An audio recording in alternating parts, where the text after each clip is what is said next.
Fala, galera, sabor novo da Forneria Original. Leite ninho com chocolate. Quer uma pizza dessa? Cola aqui no link da descrição. Seleção brasileira futuramente.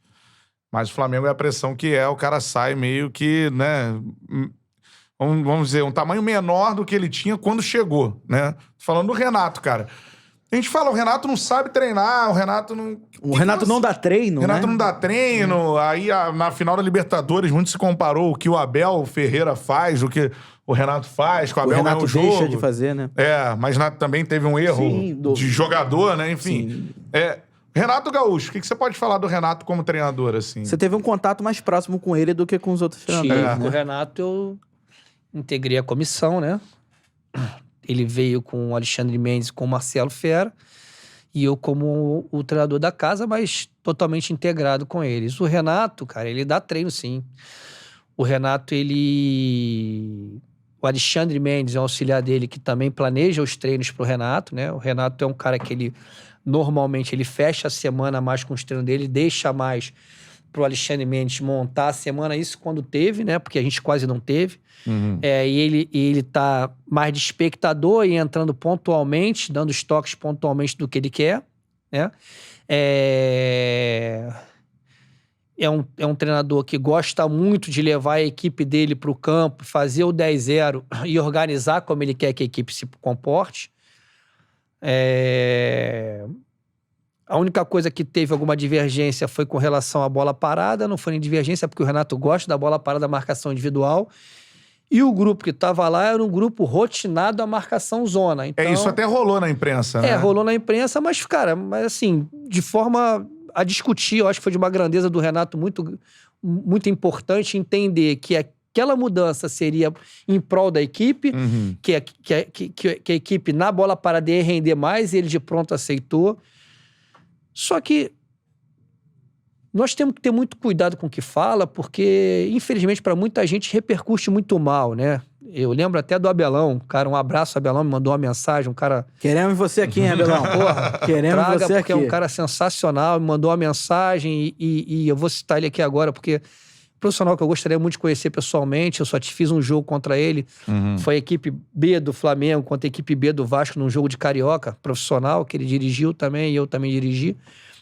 E quando acaba o jogo, Flamengo ganha o jogo, o Flamengo ganhou o jogo de 1-0. E eram dois times de garotos fazendo um jogo de altíssimo nível, um jogo corrido, um jogo disputado, o Vasco melhor no início, a gente melhor depois, faz um gol, um jogo muito, sabe, pós a equipe jogando pra frente. E ele fala, porque o Abel é um apaixonado do futebol. Foi a fatídica frase. O Abel é um apaixonado do futebol. O Abel, ele entende que tem que ganhar. Foi lindo, cara. Mas quando ele fala... Como é que é, o Abel? Exatamente. Foi lindo, cara. Quando ele fala foi lindo, cara, o que ele quis dizer... 1-0 gol do Lucas Silva, se não me engano. O que ele quis dizer que não é que a derrota foi linda, mas o jogo, quem estava ali presente, vendo dois times de garotos jogando uma partida daquele nível, que foi lindo o que aconteceu naquele momento. Né? E aí, então a gente tem que ter cuidado. Mas a gente não pode deixar de falar o que é verdade. O Renato, ele não teve quase tempo para treinar. Ele não teve tempo para botar o time dele em campo da forma como ele queria botar, porque eram jogos atrás de jogos, jogadores machucados, e a gente fala assim, o Flamengo tem um grande elenco? Tem. Mas todo mundo aqui, se a gente sentar aqui agora, a gente vai escalar o time titular do Flamengo, correto? E qualquer um que saia vai cair. Vai ser dificilmente você não botar. E ele não tinha quase nunca esse time titular em campo. Se eu não me engano, ele teve um jogo, esse time titular. Então, foi muito difícil para o Renato conseguir... e o time foi destreinando.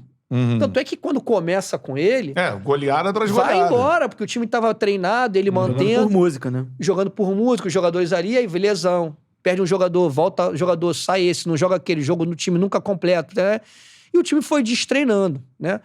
E assim, sinceramente, eu escutei realmente que foi falado com relação ao último gol lá, o primeiro gol da Libertadores, que o Abel falou para não sei quem que o Felipe sempre dava o passo para dentro. Cara, o Felipe não... Isso foi dito aqui, inclusive. Aqui, inclusive. Foi dito aqui, inclusive. Cara, quem teria contado essa história foi o Gustavo Gomes pro jornalista Vitor Sérgio Rodrigues. Cara, o que aconteceu ali? O Felipe não dá esse passo para dentro. O Felipe não quebra a linha sem necessidade. O que aconteceu ali, eu acho que foi um erro de comunicação, porque ele entendeu, eu acho que ele imaginou que o Bruno estava ali, né, e queria chegar, né, então ele Ele andou realmente, sim, um pouco mais pra dentro do que de costume ele anda. Eu acabei de falar pra vocês que ele é um cara que ele não deixa o ponta chegar. Então, o ponta flutuou por dentro, ele veio um pouquinho atrás, mas ele não costuma andar pra dentro. Ele mantém a linha, ele dificilmente toma essa bola nas costas. E a bola entrou e saiu o gol. Mas, assim, eu discordo quanto a falar que o Felipe tem essa mania e que é de que ele anda pra dentro. No caso, aconteceu, mas não é algo rotineiro para o Abel programar, algo rotineiro. Não sei aí se o Abel realmente Ferreira fez essa estratégia. Foi essa estratégia. Claro que hoje, né? Vamos lá, o Felipe tava voltando de lesão, né? A gente acabou de falar aqui que o Felipe é um jogador que joga muito ainda joga muito, porque ainda joga nos atalhos, é muito inteligente. Então, se eu vou jogar contra o Felipe numa situação dessa, eu vou forçar o jogo em cima dele, sim. Né? Tanto é que o Felipe saiu no jogo machucado. Mas essa falha de marcação, essa andar pra frente, realmente era uma coisa que eu teria que ver em mais jogos, coisa que passou desapercebida pela gente, porque o Felipe não faz isso, ele não tem esse comportamento. O Felipe é um cara que, às vezes, muito pelo contrário, às vezes ele quebra a linha andando pra trás e não pra frente. Uma coisa que era cobrada a ele, inclusive eu cobrei a ele, e ele falava que o Jorge cobrou muito a ele isso, e mostrava isso ele em vídeo, que ele, às vezes ele quebra a linha pra trás e não pra frente. Nessa ele quebrou a linha pra frente, a bola entrou ali no corredor lateral. E o Mike vai na linha de fundo, dá pra trás, o Veiga faz o gol, O Veiga, né? que era, né, um cara que define muito bem, acaba finalizando e fazendo gol. E mesmo assim, eu acho que aquele jogo ali, eu tava lá e eu não via como o Palmeiras fazia mais gol na gente, não via mesmo. Depois que a gente empatou o jogo, eu acho que a gente teve chance de virar, né? Teve a bola do Gabriel, o Gabriel não sabia se ia com a cabeça com o pé, a cabeçada também, o Michel que entrou sozinho, o Bruno Henrique. Cara, mas eu tive essa mesma... Na hora que o Gabigol empata...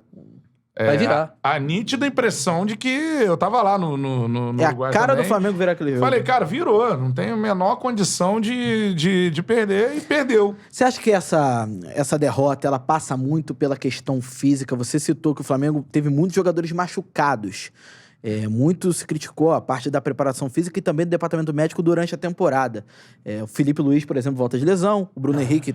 Arrascaeta joga no... Que até joga pra cacete, joga muito no sacrifício e tudo mais. O Bruno Henrique tá visivelmente ali... E você vê o Palmeiras fora inteiro. Você vê o Palmeiras assim, inteiro fisicamente. Você acha que passou pela parte física a derrota pro Palmeiras, até pra talvez não conseguir buscar um empate na prorrogação? E o que se conversa nos bastidores é isso. Pô, se a gente tivesse inteiro...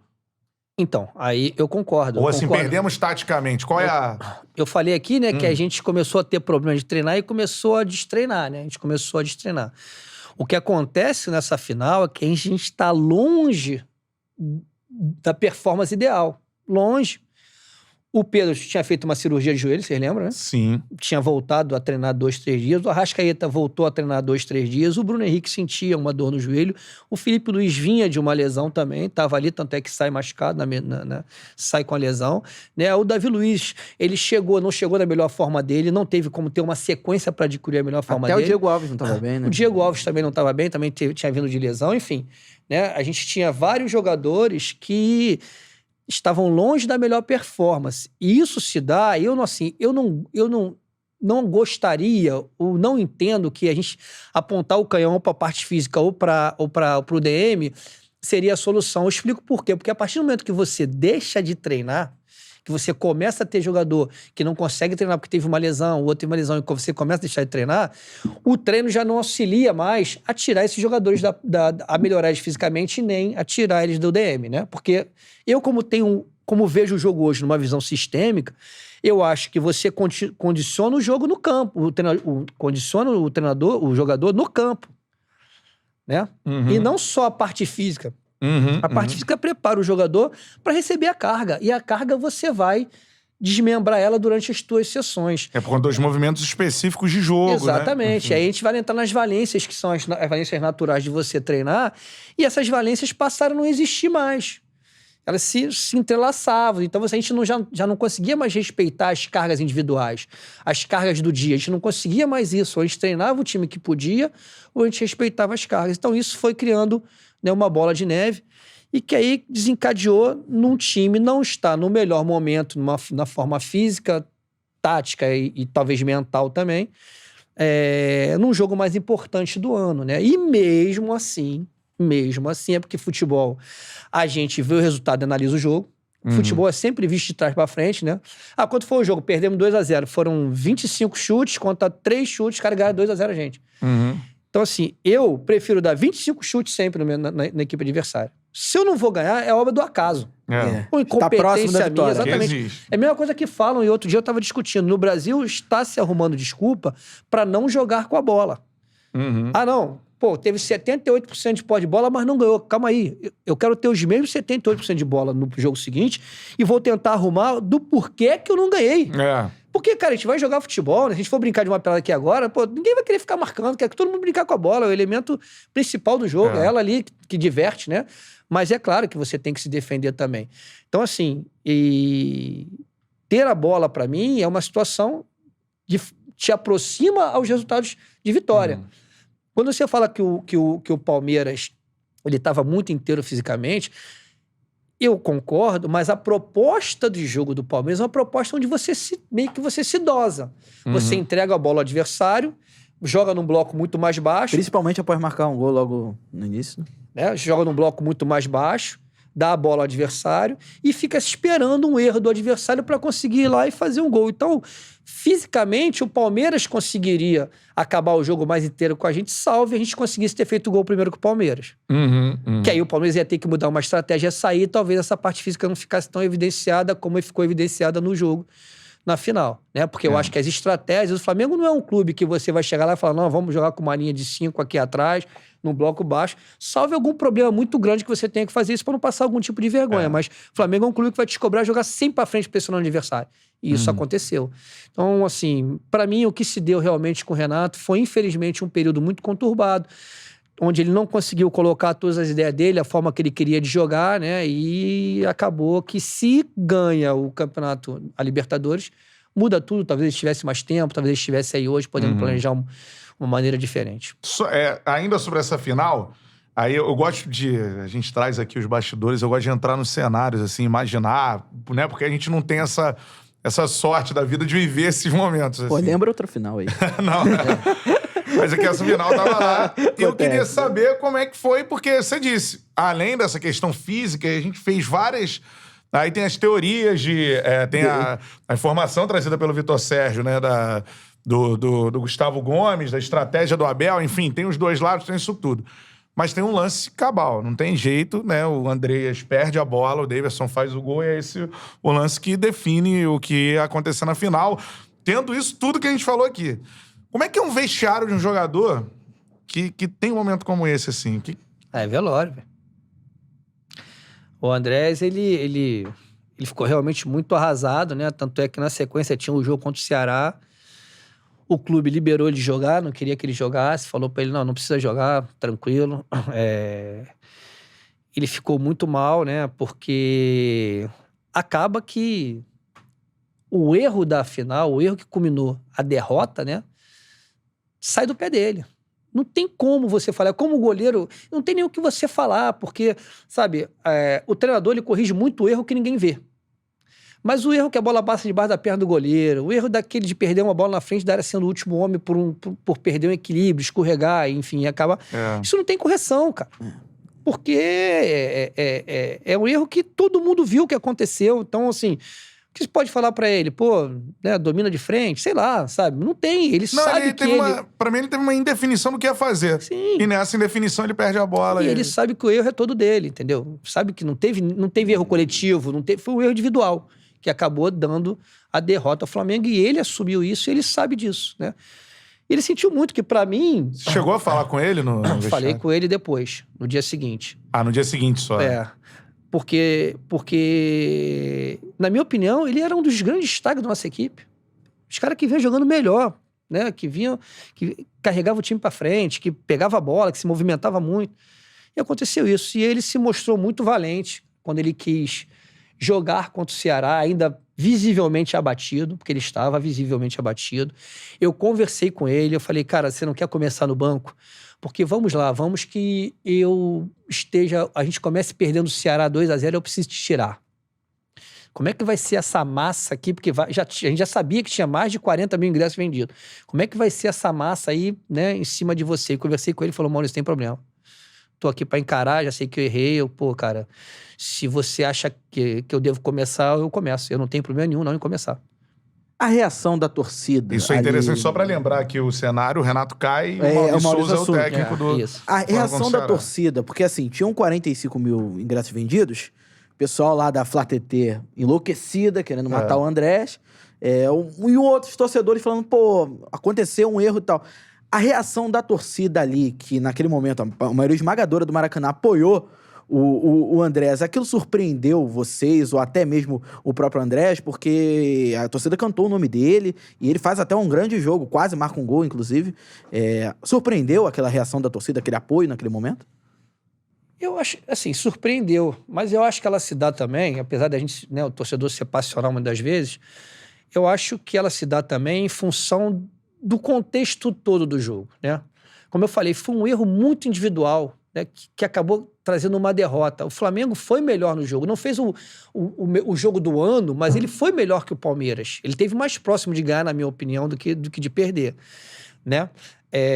E como foi um erro muito individualizado, eu acho que seria covardia atacar o garoto de uma forma dessa, né? Porque é um erro que trauma, que deixa, né? É traumático para ele. Deve acordar até agora, assim, com aquilo. Com certeza estourando. Ele passou ali dias, né? E o que foi legal é que no jogo do Ceará, o que a gente achava que ia ter uma debandada, que acabou tendo na sequência, também é bom que se diga, todo mundo quis jogar, todo mundo que estava em condições quis jogar, né? Quis ir pro Maracanã e ver o que é. E eu lembro que eu falei pra eles, eu falei, rapaziada, a gente não sabe o que vai acontecer aqui no Maracanã com relação, né, ao tratamento da torcida com a gente, mas eu tenho certeza que se a gente entrar em campo dentro do padrão qualidade de jogo do Flamengo, correndo, se dedicando, buscando a vitória, essa torcida vai apoiar a gente. Entendeu? E acabou acontecendo isso. Eles já desde o primeiro minuto eles apoiaram. Teve um grupo que quis vaiar, eles abafaram, né? Logo foi abafado. Né? Pô, eu falei pra eles, falei que foi muito bacana ver a reação da torcida, né? Depois de um jogo tão difícil de assimilar a derrota. Se recupera, pelo que você conhece do Andrés, personalidade... um jogador que tem um talento, isso é inegável, né? Um cara que quebrou a sina do Flamengo de faltas, enfim. Se recupera, acho que dá a volta por cima com a camisa do Flamengo, sim. Se recupera e vai fazer de tudo pra trazer a Libertadores do Flamengo, não tem a menor dúvida disso.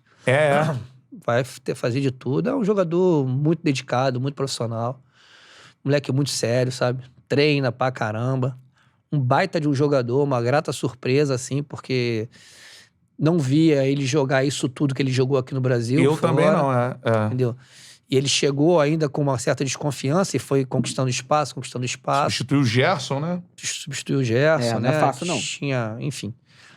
É um jogador que vai superar isso aí. Eu acho que vai passar. É claro que vai lembrar muitas das vezes. A gente quando... Eu lembro de erros que eu tive em jogos que não valia nada.